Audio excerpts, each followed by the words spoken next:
So, having talked about first fruits, which is God's or the Bible's holiday to celebrate the resurrection, I realized that I passed over Passover.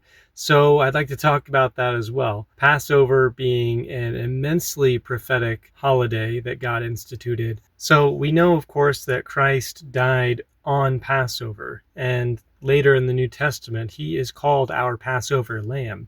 So, obviously, there is a direct connection there. So, as we are celebrating Passover, which is typically relating to the exodus of the Israelites from Egypt, we can associate that with our exodus from bondage to sin, with Satan being this Pharaoh figure that's keeping us in bondage throughout our life until the Redeemer comes and sets us free. So there's many parallels with Christ being the Passover lamb, which when the Israelites put the blood on the doorposts, it protected them from the destroyer taking their firstborn. Whereas Christ, the firstborn of God, we put his blood on our hearts, and the angel of death passes over us. That is the second death, and we have eternal life.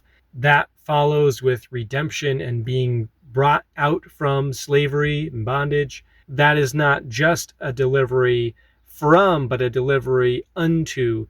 So we come to the Red Sea, we come to the baptism that washes away that old self, the army of Egypt. We have before us the promise of a new land that we don't yet get to enter into, but that's for another story. And so already we've seen so many parallels.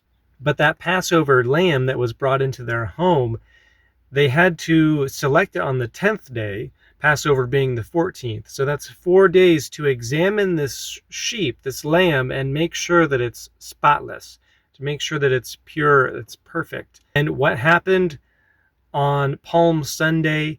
Christ came into Jerusalem, and the elders questioned him.